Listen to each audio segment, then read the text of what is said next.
Hey, what's going on, everybody? I'm actually going to focus on my intro for this video because I've been really bad at it. I always think that people watching this know who I am, but it's often new people. So if you're new here, my name is Leighton Schwenning. I've been in e-commerce for almost 10 years now. I used to work for About e-com ads. I've scaled dozens of Shopify dropshipping stores. I run my own supplement brand manufactured out here in Arizona. I also have students that run their own stores and I help scale their stores. So, I've been tapped into this industry for, almost 10 years now. So today we're going to be talking about product research, and by the end of this video you're going to know my complete product research method along with my criteria, which people don't talk about criteria enough. Most people just talk about what methods they use to find products, but I think what's more important is the actual criteria, and we're actually going to start with the criteria and then go into the specific methods. So yeah, enjoy. So let's talk about criteria. When it comes to winning products, they all have something similar.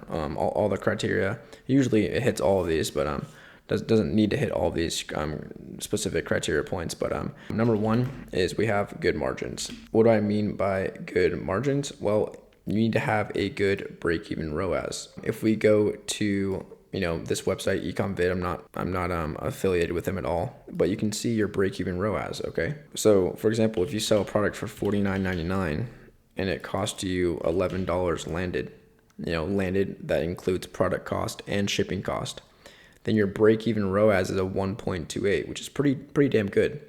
I generally don't test a product that is under a 1.5. So let's see what this would look like for a $49.99 product. I wouldn't go, if this product cost me $16, the minimum I would sell it for is $49.99. But you need to understand that you can have a higher break-even ROAS if, and this goes into my next point, if the product is one that is often bundled. So bundled or quantity breaks. Maybe people are buying on average more than one. If they're buying on average more than one, then your average selling, your AOV might be around, let's say $85, and your average cost is maybe 20 or something. Okay, so this can actually make your break-even ROAS better if people are on average buying more than one. So it's important not to just look at what your selling price is, but more importantly, your average order value. Some products are priced lower, but they in turn have a higher AOV because people buy more than one of them. Okay, so it's important to keep that in mind. Okay, number 3 is high emotion. Every product I've ever sold, every winning product I've ever sold has had a high emotion attached to the product. For example, I've scaled multiple stores in the car niche, and people love their cars. People have a lot of emotion for their cars. People spend a lot of money on their cars, right? A car might cost $20,000. They don't second guess spending $100 on a car gadget or even more than that to upgrade their car.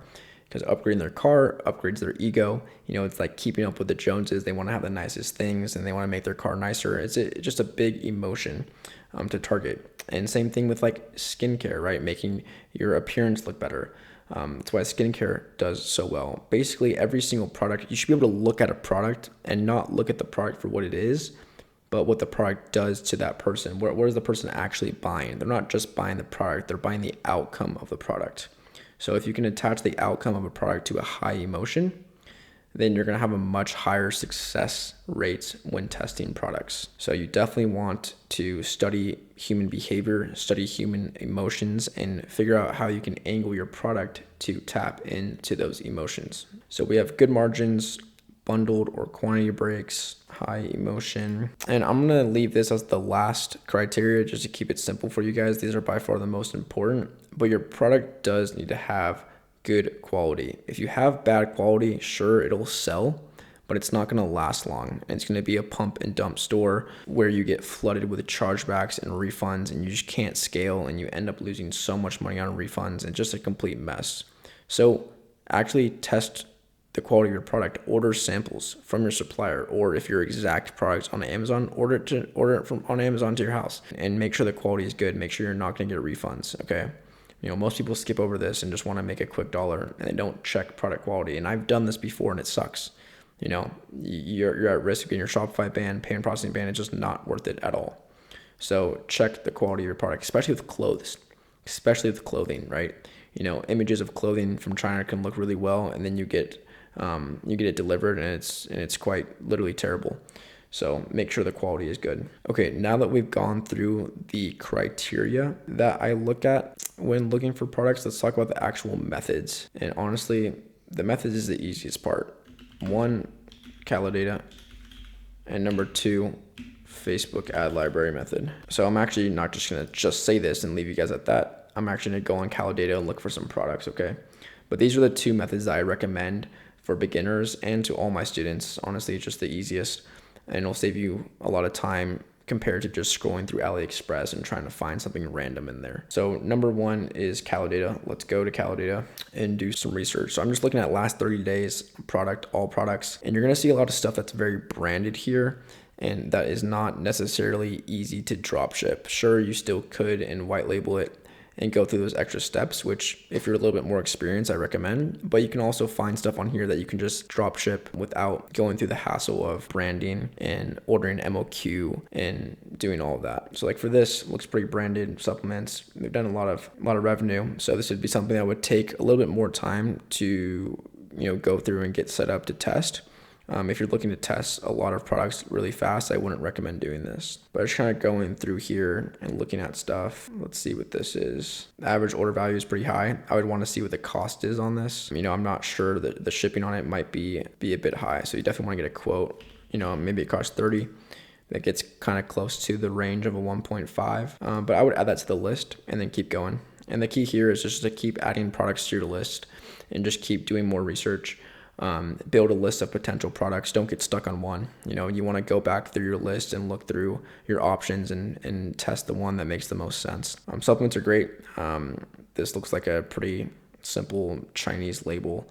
This is probably on AliExpress. You can talk to a supplier. I would add this to the list. Something like this. This is probably just too cheap to sell. $38. Interesting. It might be branded. Not sure. Let's see. Like this, I'm not going to sell this. Like shipping that is going to cost a lot. Here we go. Like the typical women's shapewear.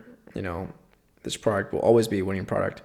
It is competitive, but it solves a huge problem, and the margins aren't really good on it too. There's no way this costs more than like $10. I would add that to the list, but I would just go through here for hours and hours and just add stuff to the list. I actually sold this years ago. I sold this product years ago, a winning product. You can do the same thing, but go through individual categories.